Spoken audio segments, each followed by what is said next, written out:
noite a todos, sejam bem-vindos a mais uma reunião pública da nossa casa, Associação Espírita Discípulos de Allan Kardec. Hoje o estudo da nossa casa está a cargo do nosso amigo Rogério, que vai falar sobre a vida futura. Mas antes disso, nós vamos fazer uma ambientação do livro Caminho, Verdade e Vida, a lição 151, Mocidade.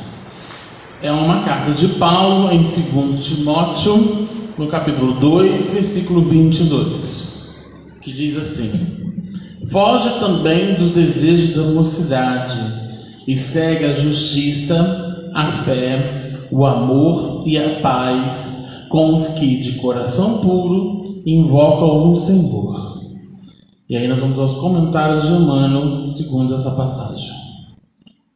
Quase sempre os que se dirigem à mocidade lhe atribuem tamanhos poderes que os jovens terminam em franca desorientação, enganados e distraídos.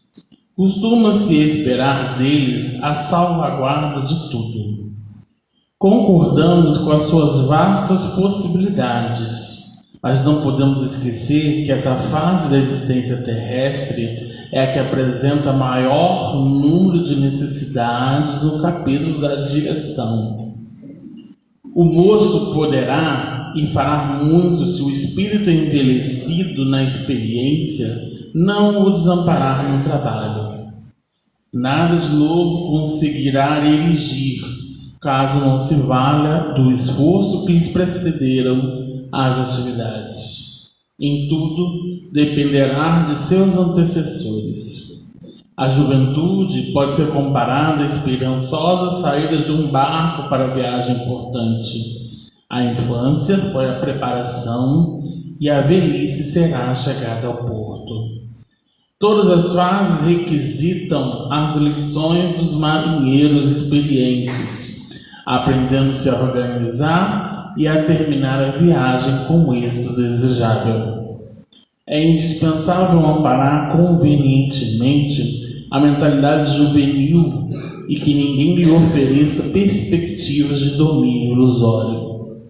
Nem sempre os desejos dos mais moços constituem o índice da segurança no futuro. A mocidade poderá fazer muito, mas que siga em tudo a justiça, a fé, o amor e a paz com os que de coração puro invocam o Senhor. A espiritualidade não brinca, né? O tema do Rogério hoje é justamente falando sobre a vida futura, né? E normalmente quando a gente fala de jovens, né, de juventude, a gente almeja que a continuidade das instituições da sociedade seja com essa juventude preparada para continuar os processos, para continuar os trabalhos, né? Mas Emmanuel deixa claro aqui para a gente, dentro da carta de Timóteo. Timóteo, para quem não sabe, foi um jovem, né, acompanhado por Paulo ao longo do seu caminho de evangelização. E aqui ele coloca a importância do preparo desse jovem para a continuidade da tarefa, né? Ele coloca aqui de que essa fase é a que mais necessita, que ele coloca que apresenta maior número de necessidades no capítulo de direção. Então, normalmente, quando a gente quer colocar algum jovem no campo do trabalho, e a gente sabe que hoje a juventude tem milhões de desafios, né? Milhões de compromissos, da qual muitas das vezes o impede até mesmo de frequentar uma palestra, alguma atividade, né?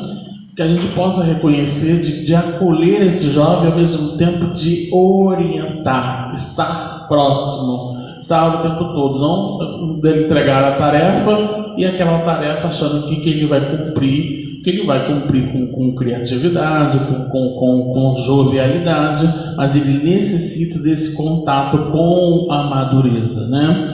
E aí eu acho bonita essa frase que eu já conhecia. Eu estou no meu lugar de fala, né? Mocidade, evangelização, então a página tem tudo para dentro dos trabalhos que a gente faz sobre a evangelização da criança e do jovem. ele fala assim, que a juventude é a esperançosa saída de um barco, né? A infância, ela é a preparação dessa viagem. Nós estamos preparando para uma viagem.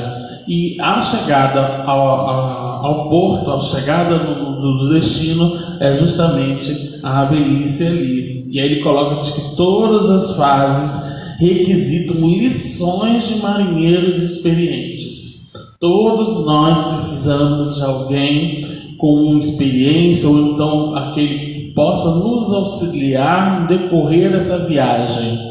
O jovem está começando, mas com certeza já tem alguém mais experiente que já passou por aquilo, ou que pode dar a mão para que ele possa continuar nesse processo.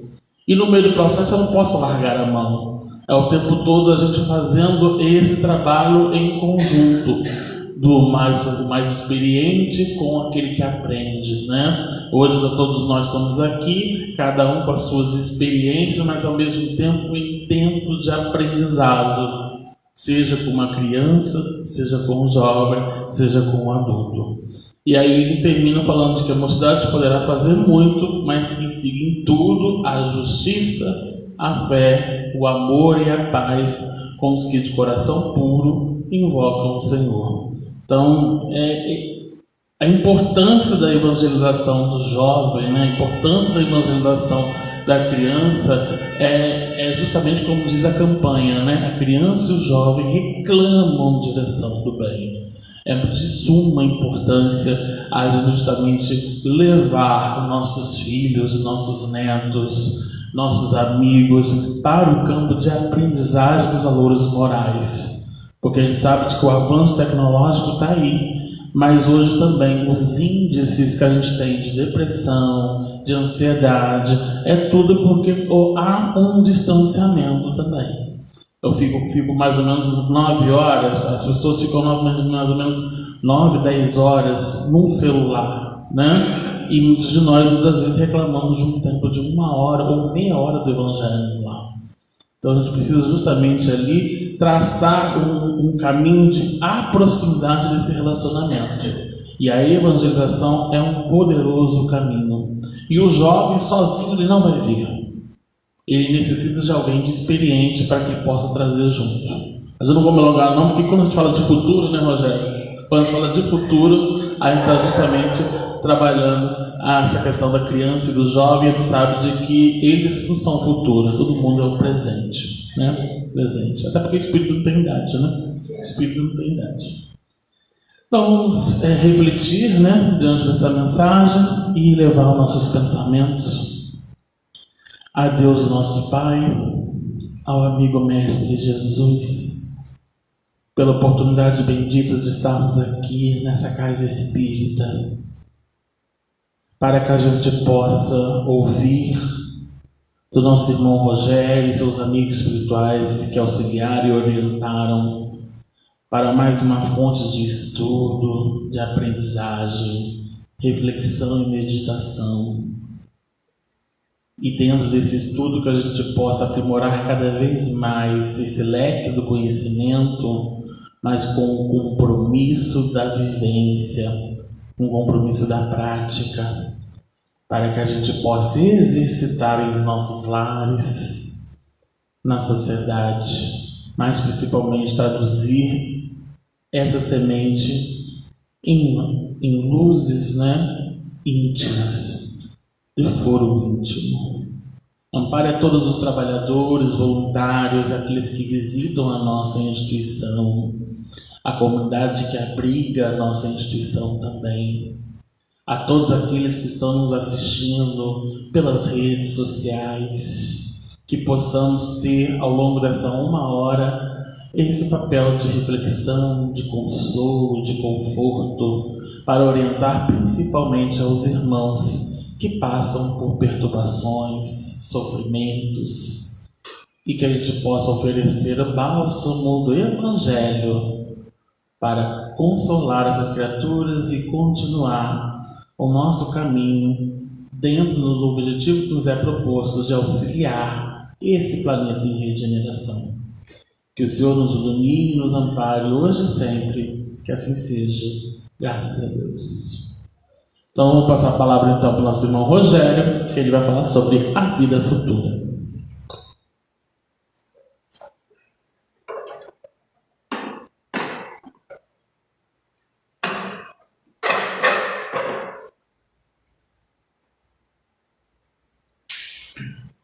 Boa noite a todos. Boa noite. Que a paz do nosso Mestre Jesus possa nos envolver. Agradecer a oportunidade de estar aqui na casa e elevar o pensamento ao nosso Pai Maior, pedindo que nos assista nesse momento, que a gente possa conseguir ordenar os pensamentos daquilo que a gente estudou, para conseguir trazer para vocês o entendimento que a gente conseguiu dessa lição sobre a vida futura. Que os bons espíritos possam nos envolver, então. Estender esse boa noite também àqueles que vierem a acessar o Facebook da casa também. O tema da vida futura, ele faz parte do Evangelho segundo o Espiritismo, no capítulo 2, cujo título é Meu Reino não é deste mundo, e é baseado no Evangelho de João, no capítulo 18, nos versículos 33, 36 e 37, um diálogo que há entre Pilatos e Jesus, que diz assim: Pilatos, tendo entrado de novo no palácio e feito vir Jesus à sua presença, perguntou-lhe: És o rei dos judeus? E respondeu-lhe Jesus: Meu reino não é deste mundo. Se o meu reino fosse deste mundo, a minha gente houvera combatido para impedir que eu caísse nas mãos dos judeus. Mas o meu reino ainda não é aqui. Disse-lhe então Pilatos: És, pois, rei? Jesus lhe respondeu: Tu o dizes. Sou rei. Não nasci e não vim a este mundo senão para dar testemunho da verdade. Aquele que pertence à verdade, escuta a minha voz. E aí, baseado nisso aqui, os espíritos esclarecem a Kardec e, por sua vez, a nós outros, o significado desse diálogo. E eles dizem assim: por essas palavras, Jesus claramente se refere à vida futura, que ele apresenta em todas as circunstâncias como a meta que a humanidade irá ter e como devendo constituir objeto das maiores preocupações do homem na Terra. Todas as suas máximas se reportam a esse grande princípio. Com efeito, sem a vida futura, nenhuma razão de ser teria a maior parte dos seus preceitos morais. De onde vem que os que não creem na vida futura, imaginando que ele apenas falava na vida presente, não os compreendem ou os consideram pueris. Esse dogma pode, portanto, ter tido como o eixo do ensino do Cristo, pelo que foi colocado num dos primeiros lugares à frente desta obra. É que ele tem de ser o ponto de mira de todos os homens. Só ele justifica as anomalias da vida terrena e se mostra de acordo com a justiça de Deus. As ideias muito imprecisas, apenas ideias muito imprecisas, tinham os judeus acerca da vida futura. Acreditavam nos anjos, considerando-os seres privilegiados da criação. Não sabiam, porém, que os homens podem um dia tornar-se anjos e partilhar da felicidade destes. Segundo eles, a observância das leis de Deus era recompensada com os bens terrenos, com a supremacia da nação a que pertenciam, com vitórias sobre os seus inimigos. As calamidades públicas e as derrotas eram o castigo da desobediência àquelas leis. Moisés não pudera dizer mais do que isso a um povo pastor e ignorante, que precisava ser tocado antes de tudo pelas coisas deste mundo. Mais tarde, Jesus lhe revelou que há outro mundo, onde a justiça de Deus segue o seu curso. É esse o mundo que ele promete aos que cumprem os mandamentos de Deus e onde os bons acharão a sua recompensa. Aí o seu reino. Lá é que ele se encontra na sua glória e para onde voltaria quando deixasse a terra. Jesus, porém, conformando seu ensino com o estado dos homens de sua época, não julgou conveniente dar-lhes luz completa, percebendo que eles ficariam deslumbrados, visto que não a compreenderiam. Limitou-se a, de certo modo, apresentar a vida futura apenas como um princípio, como uma lei da natureza, cuja ação ninguém pode fugir. Todo cristão, pois, necessariamente crê na vida futura, mas a ideia que muitos fazem dela é ainda vaga, incompleta e, por isso mesmo, falsa em diversos pontos. Para grande número de pessoas não há, a tal respeito, mais do que uma crença, balda de certeza absoluta, donde as dúvidas e mesmo a incredulidade. O Espiritismo veio completar, neste ponto, como em vários outros, o ensino do Cristo, fazendo-o quando os homens já se mostram maduros bastantes para aprender a verdade. Com o Espiritismo, a vida futura deixa de ser simples artigo de fé, mera hipótese, torna-se uma realidade material que os fatos demonstram, porquanto são testemunhas oculares os que as descrevem nas suas fases todas e em todas as suas peripécias, e de tal sorte que, além de impossibilitarem qualquer dúvida a esse propósito, facultam a mais vulgar inteligência a possibilidade de imaginá-la sob o seu verdadeiro aspecto, como toda a gente imagina um país cuja pormenorizada descrição leia. Ora, a descrição da vida futura é tão circunstanciadamente feita, são tão racionais as condições, ditosas ou infortunadas, da existência dos que lá se encontram, quais eles próprios pintam, que cada um aqui, a seu mau grado, reconhece e declara a si mesmo que não pode ser de outra forma, porquanto, assim sendo, patente fica a verdadeira justiça de Deus. Então, aqui no Evangelho segundo o Espiritismo, o que os Espíritos vêm reafirmar para a gente é a continuidade da vida. O que cabe a nós refletir aqui nessa noite é justamente o conceito de vida e a extensão de vida. É a gente tentar entronizar isso na nossa consciência. Para isso a gente precisa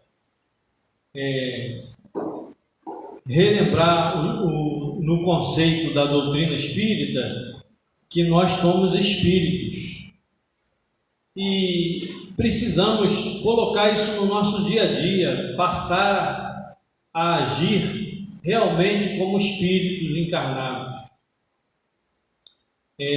Porque não adianta nada a gente ter essa teoria, a gente divulgar, a gente falar que acredita na vida futura, na continuidade da vida, mas agir, viver como se amanhã tudo fosse se acabar, porque é o que a gente está vendo nessa convulsão atual.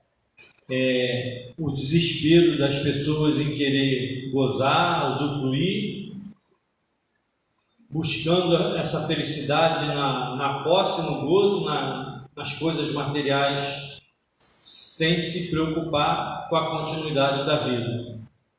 Então, a reflexão que a gente vai fazer aqui é justamente sobre isso. E aí a gente tem como respaldo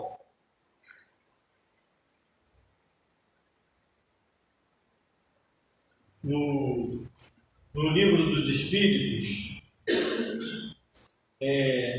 explicando para a gente o que é a vida.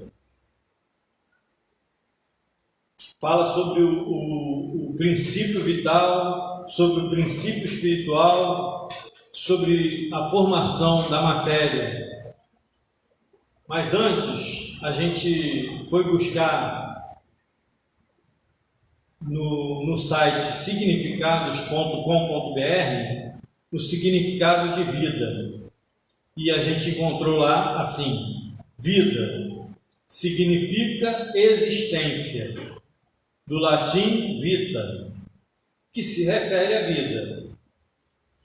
E diz mais, diz assim: é o estado de atividade incessante comum aos seres organizados. É o período que decorre entre o nascimento e a morte. Por extensão, vida é o tempo de existência ou funcionamento de alguma coisa. A palavra vida tem um conceito bastante amplo e pode ter vários significados dependendo do contexto onde é inserida.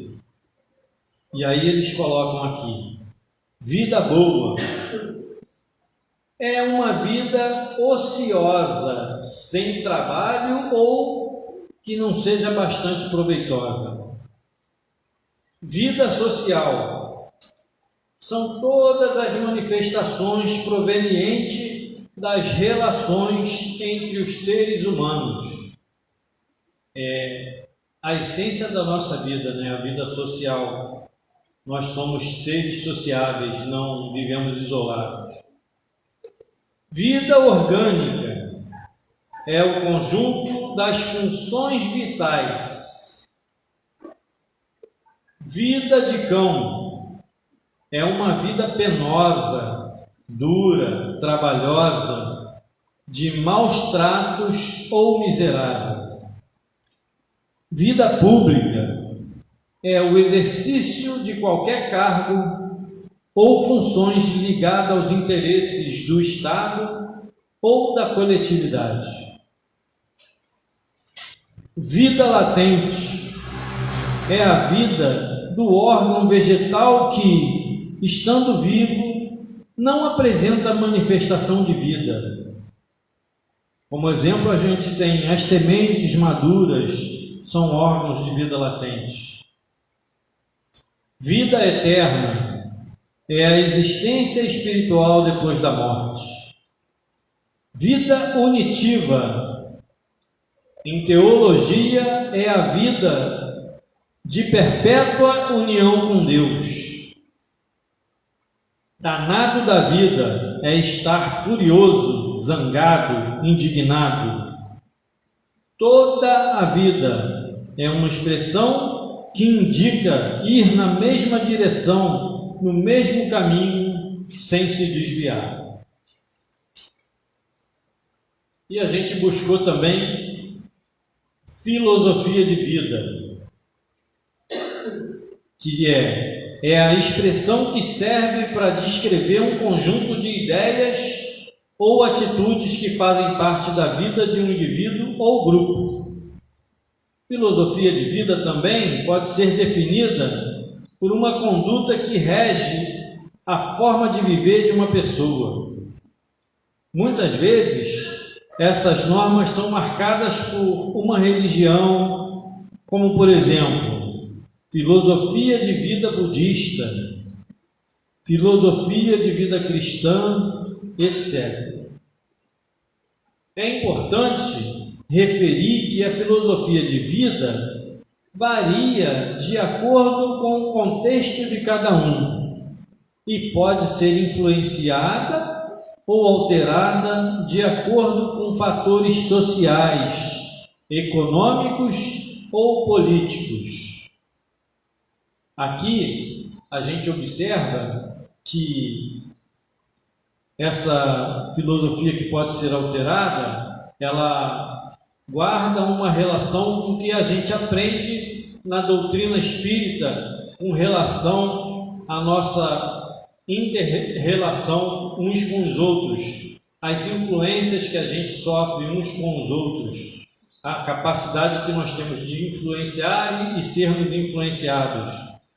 À medida que a gente exerce uma ascendência sobre outro e à medida que a gente tem mais conhecimento que o outro, a gente vai passando. Então, as culturas vão se modificando, se modernizando, se adequando ao progresso. Assim como a gente sofre o progresso material no desenvolvimento tecnológico, industrial, nós também sofremos a evolução social, cultural, né, e moral, por influência do meio. Essa expressão está também relacionada com o sentido crítico e define a forma como cada pessoa constrói o seu sistema de valores que fazem parte da sua vida, indicam como ela vai ser vivida. E a gente busca isso nos ensinamentos do Cristo e na orientação dos Espíritos, para que a gente viva melhor, para que a gente viva bem, para que a gente possa conseguir evoluir. Por vezes, as filosofias de vida entram em choque quando as pessoas discordam sobre vários temas. A principal razão para conflitos de filosofia de vida são diferenças culturais. A gente está vendo isso hoje, no mundo de hoje, entre o Ocidente e o Oriente, ou mais corretamente, lá no Oriente, entre os povos do Oriente, com essa divisão de religião, o povo muçulmano e o povo judeu, né? Como é que eles estão se agredindo nessa guerra que já está se estendendo, né? Como é que eles agem de maneira fanática, né? Fazendo terrorismo, não respeitando ninguém, né? A gente tem visto isso. Frequentemente essa expressão é usada como sinônimo de estilo de vida. Então, filosofia de vida e estilo de vida são sinônimos. E aí tem exemplo aqui: ninguém gosta dele porque ele tem uma filosofia ou estilo de vida muito estranho. Isso é um exemplo para a gente entender o conceito. O conceito de filosofia está relacionado com a busca incessante pela sabedoria. Assim, uma filosofia de vida também inclui a busca pelo autoconhecimento e por normas que atribuam estabilidade para um determinado indivíduo. Então a gente vê aqui justamente isso. A religião, seja ela a cristã, a muçulmana, a budista, as de raízes africana, o protestantismo, o hinduísmo, É uma busca nossa, do nosso aperfeiçoamento e da nossa ligação com Deus, com o sagrado, né?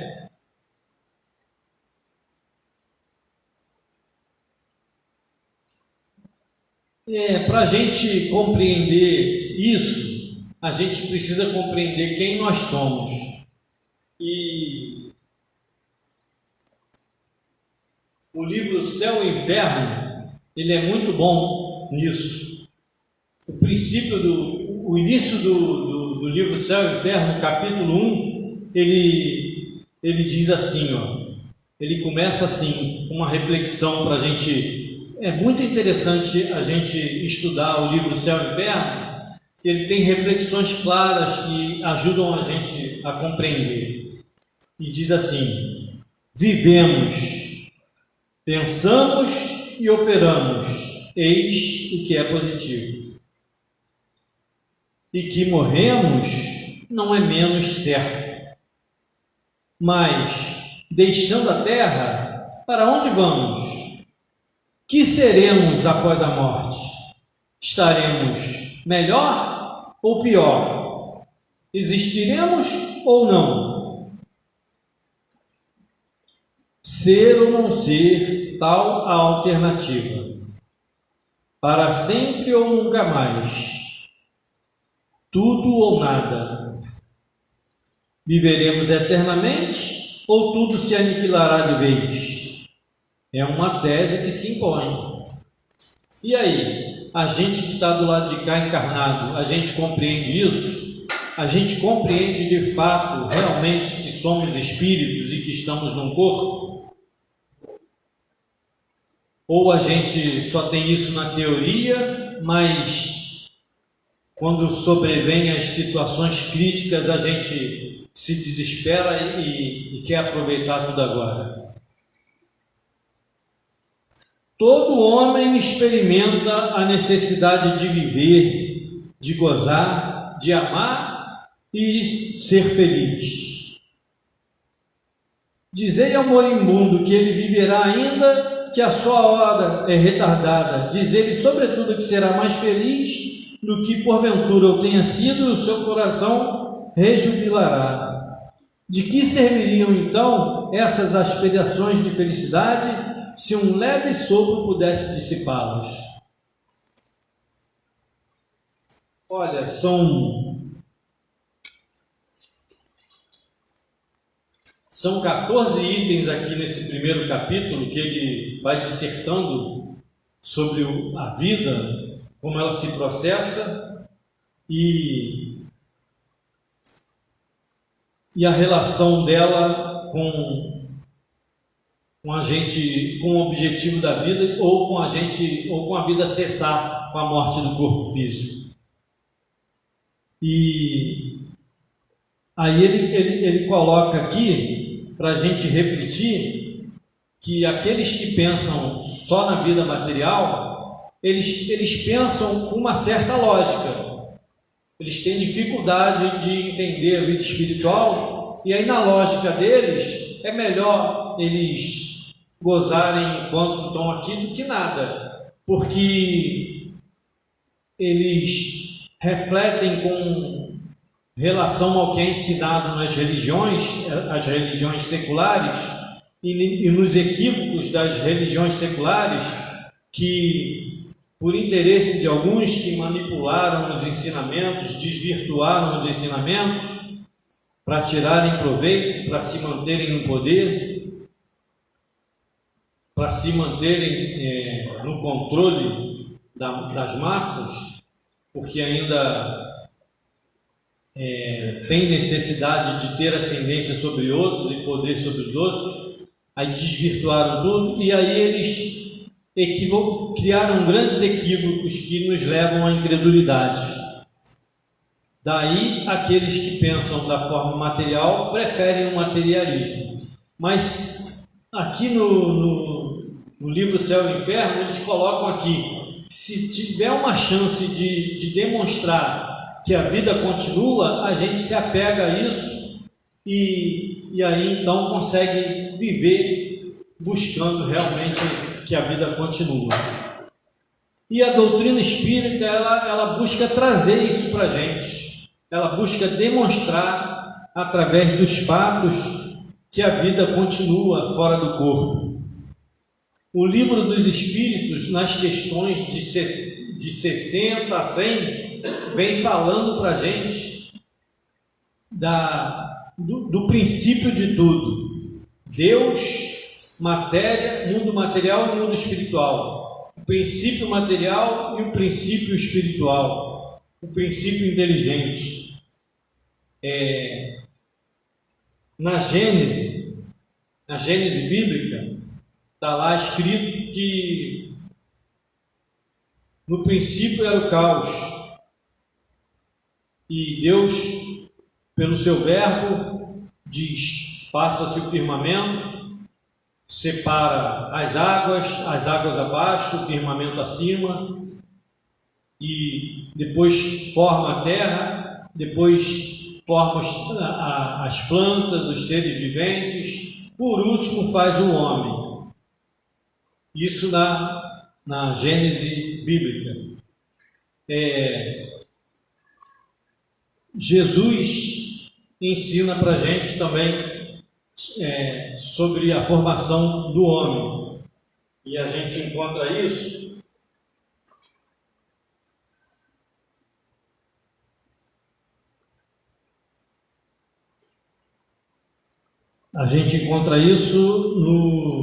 quando ele fala na sua conversa com Nicodemos. Está no Evangelho de João, versículo 3, de 3 a 9, que diz assim. Vou buscar aqui.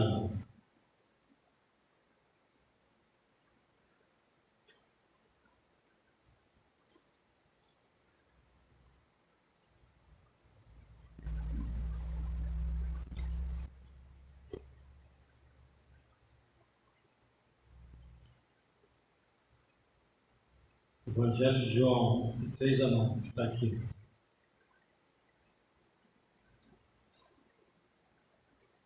Respondeu-lhe Jesus: em verdade te digo, se alguém não nascer de novo, não pode ver o reino de Deus. Perguntou-lhe Nicodemos: como pode um homem nascer sendo velho?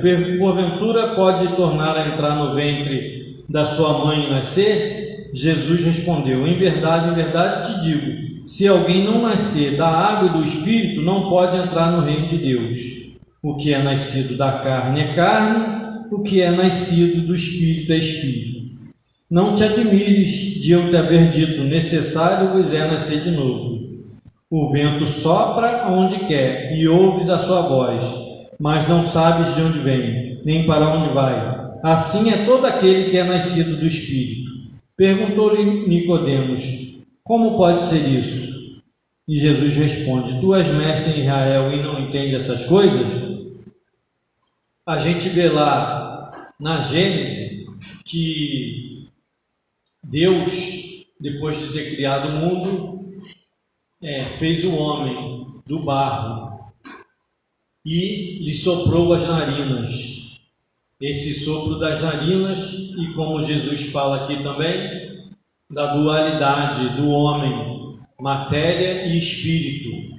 Do barro o corpo, a simbologia do corpo, da vida material, e o sopro nas narinas é a vida espiritual que ele nos dá. E Jesus fala dessa vida espiritual, fala dessa dualidade aqui com Nicodemos, e fala da necessidade de nascermos de novo para que a gente possa aprender, evoluir, crescer, porque a gente não consegue aprender, compreender tudo a respeito da vida, ter a noção de certo e errado e estar em condições de colaborar com a obra divina se a gente não se aperfeiçoar.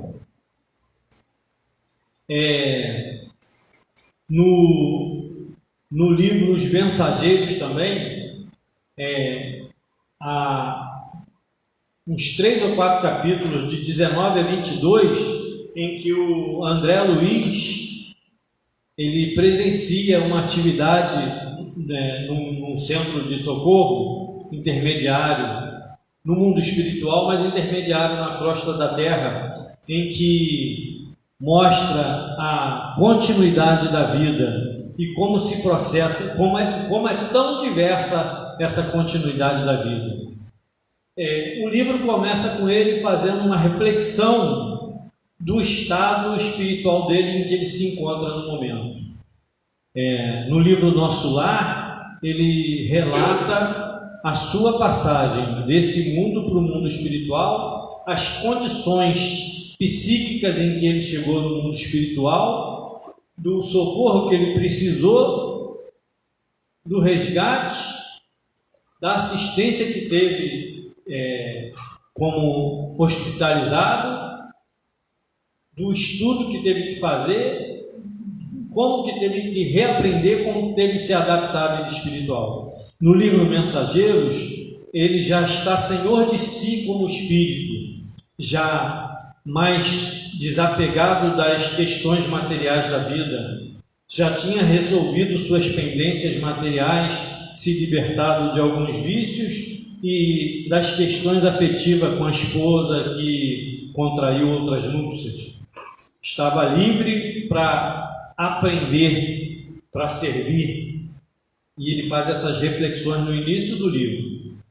E aqui, nesses capítulos 19 a 22, ele está a serviço com um instrutor, e aí ele presencia um atendimento espiritual de espíritos que desencarnaram em condições péssimas, de acordo com a vida que viveram aqui na Terra, e não se deram nem conta de que estavam desencarnados.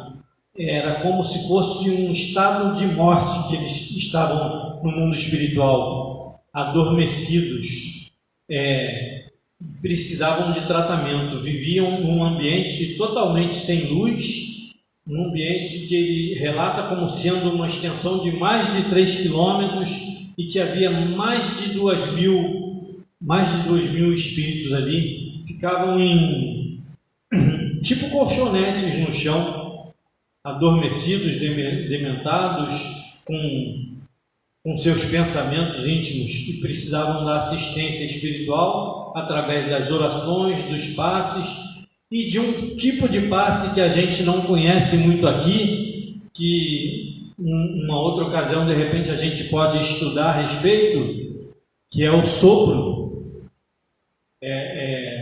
Esse sopro promove o despertar daqueles espíritos que, com o tempo, com o tratamento, que é um tratamento longo, entram em condições de despertar e iniciam uma nova etapa de tratamento, ainda exigindo muito cuidado, mas já tomando consciência de si. Então a gente vê que, assim como no livro dos Espíritos, a perturbação para a gente encarnar, quando a gente encarna, nosso perispírito precisa reduzir de tamanho, para se adaptar ao feto, e a nossa mente se apaga num processo de esquecimento para que a gente possa recomeçar, e a gente renasce e recomeça. Então há um esquecimento. Da mesma forma, quando o corpo físico morre, também a gente passa por essa perturbação. É uma coisa que varia de acordo com o nível de esclarecimento, de maturidade de cada espírito. A maioria das massas ainda transita nesses dois lados da vida inconsciente. Daí essa dificuldade também da gente reconhecer a continuidade da vida e programar a vida futura, o nosso futuro. Transitamos e muitos de nós ainda se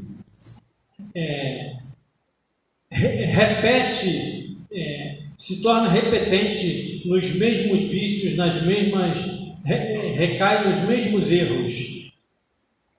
E por isso tem dificuldade de avançar. Aqueles que conseguem prestar mais atenção aos ensinamentos do Cristo e daqueles que nos orientam espiritualmente, que conseguem se libertar da influência do corpo, tem uma passagem mais suave, sofre menos essa perturbação. Tem a perturbação, mas sofre menos. O livro Céu e Inferno, na sua segunda etapa, tem várias demonstrações, vários depoimentos de espíritos nos diversos estados de felicidade, endurecido, de suicida, das suas condições de vida na espiritualidade.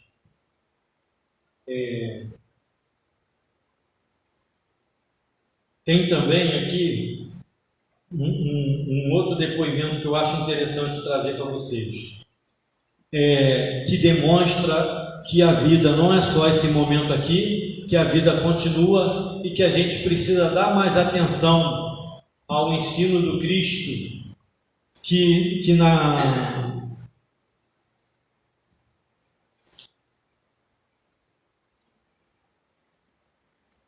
no Evangelho, que no seu Evangelho, quando ele fala para a gente do Sermão da Montanha, ele fala para a gente que a gente precisa, antes de tudo, dar mais atenção em buscar conhecimento espiritual do que se preocupar com o que a gente vai vestir, com o que a gente vai se alimentar, com o que a gente vai comer, porque isso tudo nos é dado por acréscimo. Primeiro a gente tem que buscar a nossa identidade espiritual, a nossa compreensão da vida espiritual.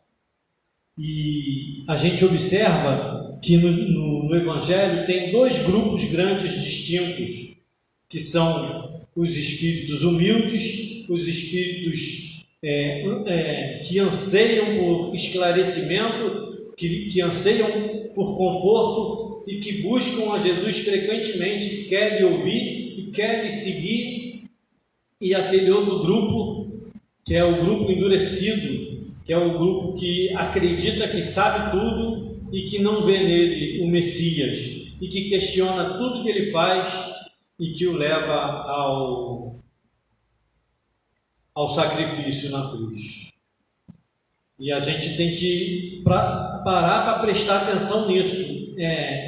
Quem somos nós? Quem fomos nós? E o que a gente deseja para o nosso futuro? Como é que a gente deseja se conduzir?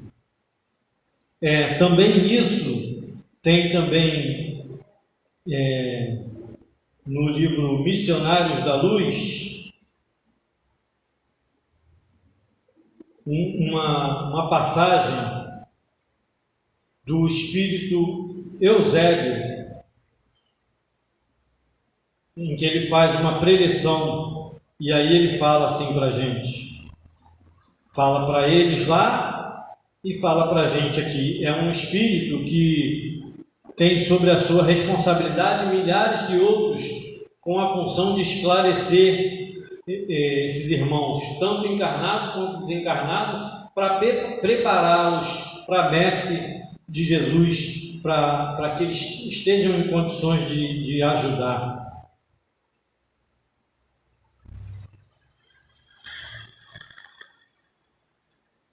E aí ele diz assim: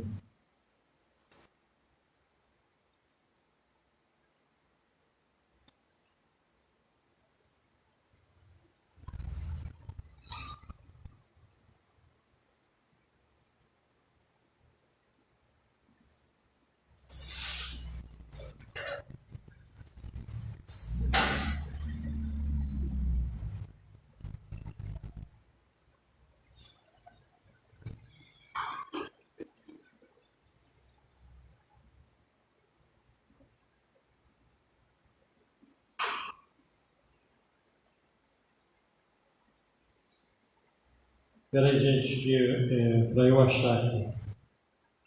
Basicamente, Eusébio fala para a gente das várias etapas da reencarnação da humanidade nas diversas civilizações. As civilizações hindus, as civilizações da Europa, em diversos tempos. E ele fala que ao mesmo tempo que a gente busca a religiosidade, busca fazer oferta aos deuses nas várias religiões, a religião hinduísta, os romanos, os gregos, os judeus mesmos, vários outros. A gente, ao mesmo tempo que a gente busca o templo e busca fazer os preceitos da religião, no minuto seguinte a gente está se digladiando um contra os outros, matando. Naquela época a guerra se disseminava e eles dizimavam os povos, né? O povo israelense tem muito disso. Ele foi a partir da família de José, eles foram para o Egito e se tornaram escravos no Egito, já foram submetidos ao povo babilônio, ao povo persa, várias vezes por não seguir os ensinamentos de Jesus, estiveram em condição de sofrimento, de subjugação, e ainda assim a gente vê novamente nos dias de hoje agindo com a mesma violência, com os povos ao seu redor. E a gente tem que aprender sobre isso, como a gente se comporta também no dia a dia. A gente vê nos dias de hoje o comportamento dos seres humanos, a gente vê a busca das pessoas nas suas diversas condições, como está aflorando aí socialmente as classes que se dizem homossexuais e com aquelas letras todas que tem dos vários subgrupos, os direitos das mulheres, os direitos das crianças. A gente via até 50, 100 anos atrás pais no interior que davam as suas crianças, vendiam por qualquer dinheiro para sobreviver. As filhas meninas eram levadas para prostíbulos, não tinham valor, a gente via isso. Hoje em dia a gente está vendo esses direitos serem adquiridos.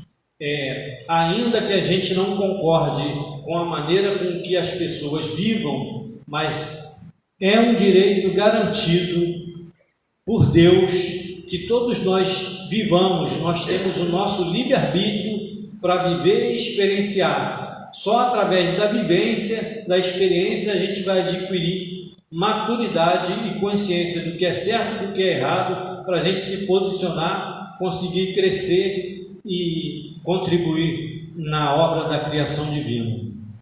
Baseado nesses ensinamentos todos, baseado em tudo que o Espiritismo tem para oferecer para a gente, do que é certo, do que é errado, como a gente deve se conduzir, a gente, com a nossa liberdade, pode escolher o que é certo, o que é errado, como a gente pode viver, como a gente pode programar a nossa vida futura, como a gente quer chegar do lado de lá. O que a gente precisa aprender é se realmente a gente acredita que somos espíritos num corpo, se a vida continua mesmo quando envelhecemos ou quando adoecemos e o corpo retorna ao pó, se há continuidade ou não, para que a gente programe a nossa vida, o nosso futuro. A gente vê nos dias atuais também, no coletivo, na ponta, na indústria, a tecnologia de ponta já avançando.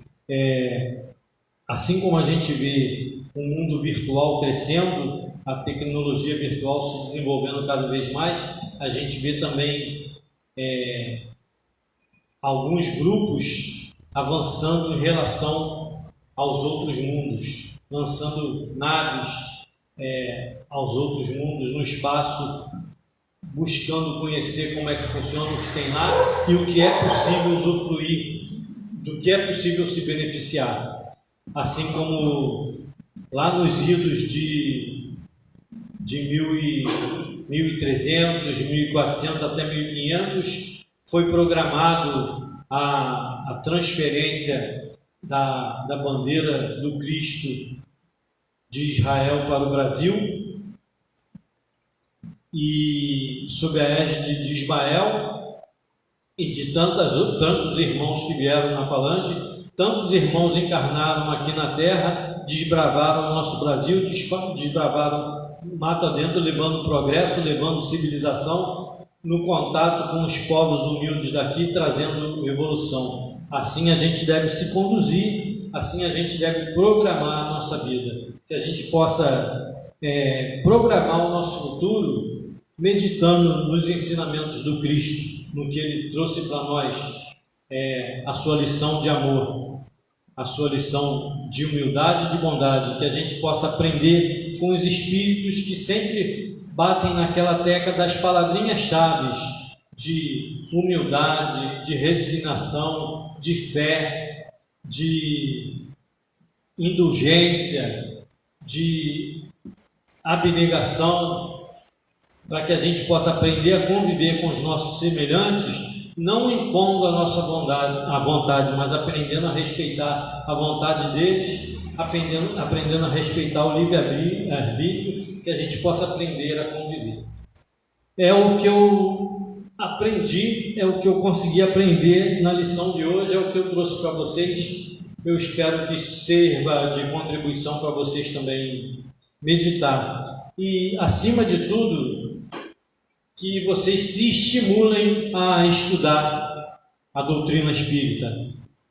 Venham, está começando um novo ano, o estudo sistematizado está de portas abertas para receber vocês. Muita paz a todos, que Jesus nos abençoe e nos inspire.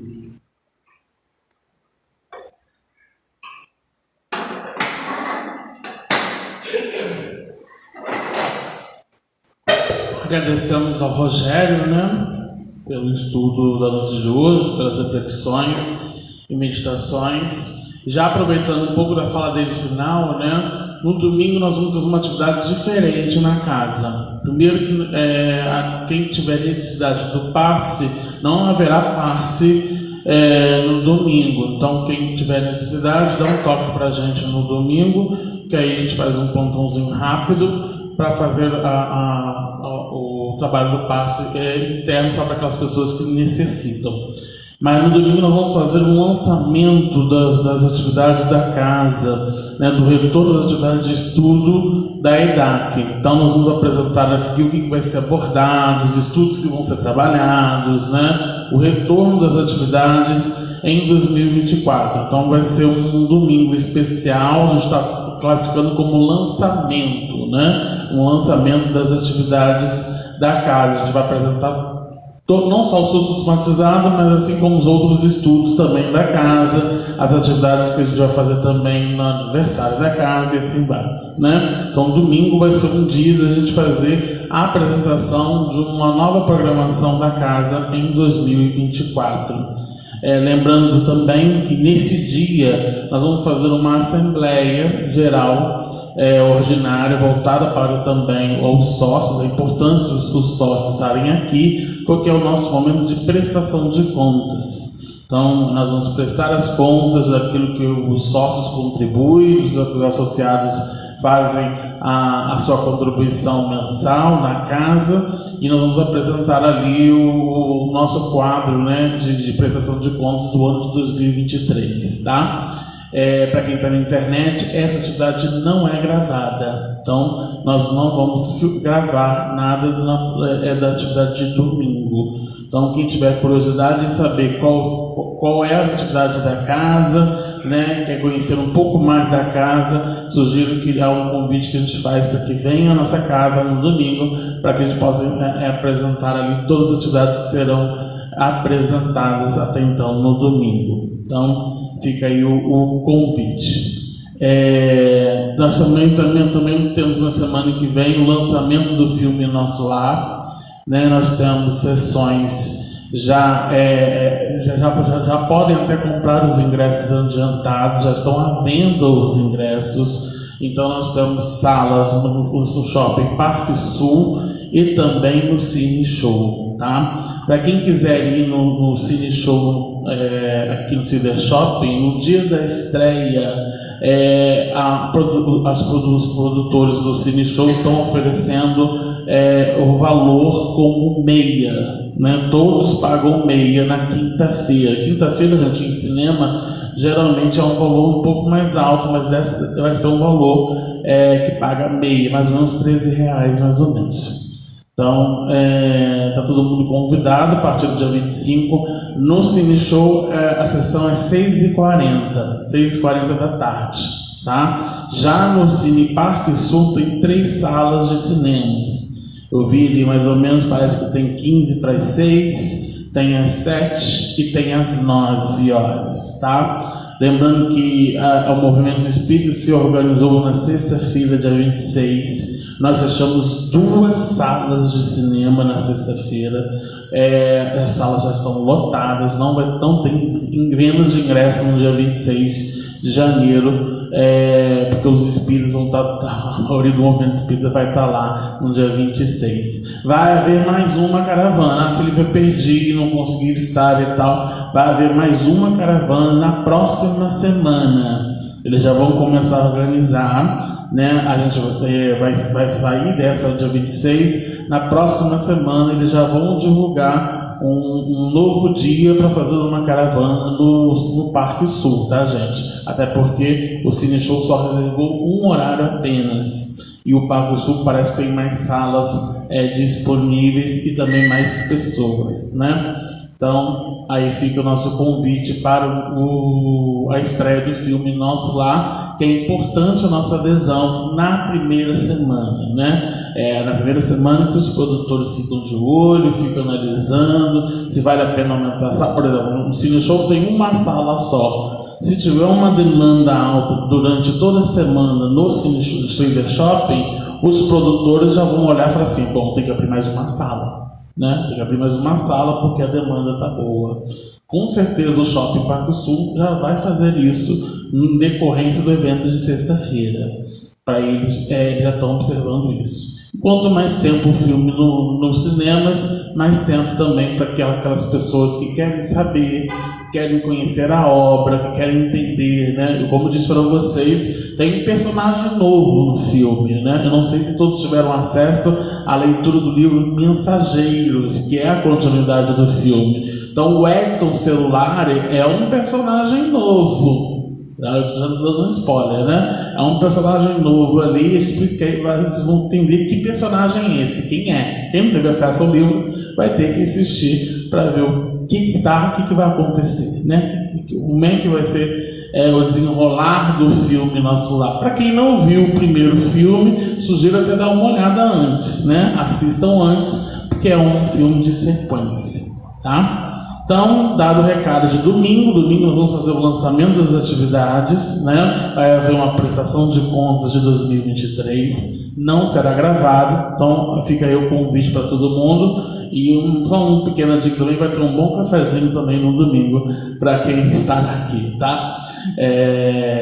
E também, nesse dia, nós vamos dar detalhes um pouco sobre o aniversário da casa também, que é o próximo mês, e já temos uma programação já pré-definida para a gente começar as nossas divulgações, tá? Então vamos então elevar nossos pensamentos e agradecer ao amigo mestre Jesus, a Bezerra de Menezes e a sua falante amiga e sua equipe que nos auxilia nas atividades da nossa casa. Agradecer a noite que nós tivemos de oportunidades de estudo, de vivência e reflexão, para que a gente possa dar prosseguimento à nossa administração do convite que nos foi enviado para auxiliar no papel de transformação e regeneração desse planeta. Que possamos ser semeadores, levar semente aos nossos lares, à sociedade, mas principalmente internalizar nosso íntimo a cada dia, vivenciando essa palavra consoladora para esse papel de transformação do homem novo, retirando as mazelas do homem velho. Que nós possamos aqui, todos juntos, mentalizando em formas de irradiação mental, canalizarmos as nossas energias aos espíritos que passam por perturbações físicas e espirituais, que a gente possa levar em forma de pensamento o remédio necessário, o conforto necessário para que esses espíritos se restabeleçam e possam prosseguir juntos, auxiliando nesse papel de convite da qual fomos orientados a auxiliar na regeneração dessa escola bendita. Que o Senhor nos ampare e nos proteja hoje e sempre. Que assim seja, graças a Deus. Aqueles que desejarão passe, só aguardar que serão chamados. Todo mundo, então, uma boa noite.